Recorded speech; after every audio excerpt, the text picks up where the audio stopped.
I've been repeating, foxes have holes, birds of the air have nests, but the Son of God has nowhere to lay his head. Rather a lot recently. Just to myself, though, I have not muttered it to others yet. Last weekend, my family moved from the house that I had lived in for 8 years to a new one, which is more or less up the street.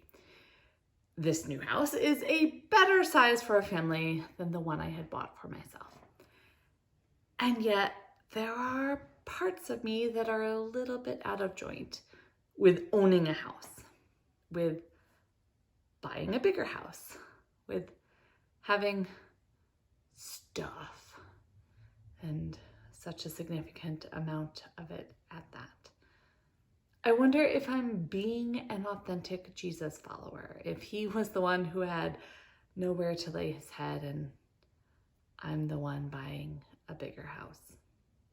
So as I have heaved boxes up and down stairs and found places to put my favorite mixing bowls and organized book boxes by topic, I've been thinking about foxes and holes, birds and nests, and where I place my head. As it turns out, I've also been thinking about how lucky I am. There are many people who are homeless and many others who are inadequately housed. To live in a safe home is not a reality that just anyone can afford in our society, which is a problem. I want to live in a country, not to mention a world, where safe and adequate housing is universal, where the safety net is strong enough to provide housing for all and reasonable housing at that.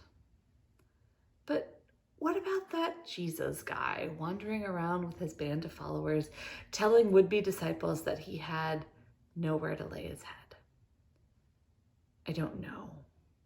I think perhaps being uncomfortable with possessions is a good thing, particularly in capitalism that tells us we are what we can buy. But I also noticed that Jesus didn't have a home nor a consistent place to lay his head. But he was welcomed into many people's homes. He opted out of the system, but the system of housing and hospitality was big enough to provide for him and his followers. Others had houses, and they used them to house Jesus.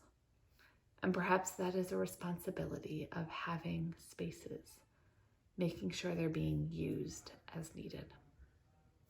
Now, while I really like the fruits of the Spirit in Galatians, I'm a little bit uneasy with what appears to be some pretty strong body-soul dualism in the passage.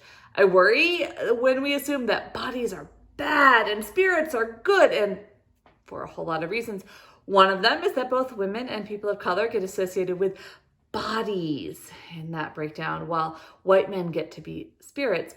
And others that I just don't believe it. I don't believe we're divided that way. I don't think that our bodies can be separated from our spirits, at least as we know life right now.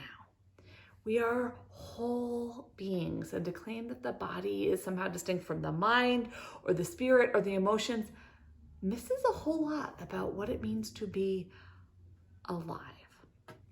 So the good news is that the body versus spirit thing that initially seems rather strong in the passage actually isn't so much upon further inspection. The Galatians had been having some big, awful fights, mostly about if new Christians needed to be circumcised. So Paul conflates the flesh of circumcision with the flesh of self-centered living and then condemns them both, which means that the fight was actually about who was getting included and who was being excluded, and Paul was responding both to the disagreement and to how it was being fought. He urges God-centered living. That is, for Paul, the hard debate and infighting among young Christians in Galatia were an outward and visible sign of an enslavement. Paul reminds them that they are free from that sort of behavior and called instead to love and relationship.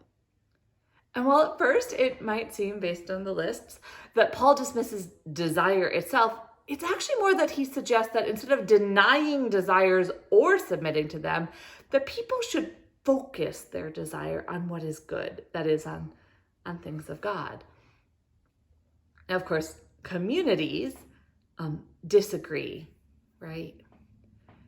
That's a part of this too. One scholar writes, conflict is part and parcel of intimacy and of risking oneself in community. When we enter that place of co-discerned vulnerability, however, generosity, patience, kindness, and faithfulness can provide palliative care amid the inevitable disagreements that ensue. Such qualities are excellent companions on the journey when we risk intimacy with others in community. Which again says, back to the beginning of the passage, the freedom to love and be in relationship. And that's the point of freedom for love. Perhaps it is of use to ask ourselves what we need to use and maintain that freedom, to remind ourselves that nothing gets in the way of love, and then free ourselves for love. Now, Luke's gospel passage is permeated with urgency, and I'm not even sure why. Is this an urgency that Jesus really lived in his life? And if so, was it an urgency to get to Jerusalem? Or an urgency to connect with as many people as he could and help them see God's love and life's possibilities? Was it an urgency to show compassion? The gospel seems to say that whatever he was urgent about, it was serious. It was let the dead bury their own dead serious, not like when Elijah let Elisha say goodbye to his family, which is the reference to the hand to plow that you might otherwise have missed. The early Christian community experienced a lot of urgency, in no small part because they thought the end of the world was coming any minute now. So it's possible that their urgency is projected back to Jesus, or that it's authentic. I just don't know. I do know that urgency has costs. It's draining. It burns us out, and it cannot be sustained. And while there are injustices everywhere, and a lack of compassion too often, and needs for compassion and connection all the time, no single one of us is asked to do it all the time, with urgency. But sometimes we think we are. And that means that we hurt ourselves trying to love, which is actually not what we're called to do. I've been really appreciative of the questions, what is urgent and what is important, and separating out the two so that the important gets done even if the urgent says it's more pressing. But I have to remind myself of this a lot because I actually don't like to disappoint anyone, and I'd sort of rather be able to do both. But that, I think, may be where I find the intersection of the spiritual and the physical to be really important.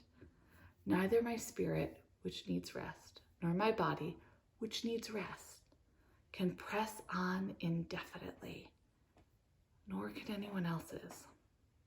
The freedom to love in Galatians is set up so that we take care of each other. That's what we're supposed to use it for, because we all need each other, and things work out best when we're doing what we love and what we're good at and trusting others to do the same. That's how communities and how societies do best. It's what the kingdom looks like. This week, I reflected on what I learned from the clergy person who took me on as a seminary intern. The Reverend Ed Hansen was nearing the end of his ministry when he took the time to teach me at the beginning of mine, and he was made of patience. He let me follow him around for a year without offering much to him or the community, and then he let me ask him questions about everything I saw. I am aware that I will spend the rest of my ministry the way I've spent the last 18, trying to be as loving as Ed. Because as a person who got to follow him around for hours every week, I got to see Ed interact with a lot of people, with church members and church leaders and church staff and homeless people asking for assistance. his children, his partner, people who walked up to him in restaurants because they saw his collar. And I saw him be unfailingly patient and loving to each and every one of those people without fail. It's one of the most moving things I've ever seen. So I asked him about it because that was what I did. I followed him around and I asked him questions. I asked him how he was so patient and so loving with everyone. And he said, well, isn't that the whole point? Isn't that what it means to follow Jesus, to treat people with the love God has for them?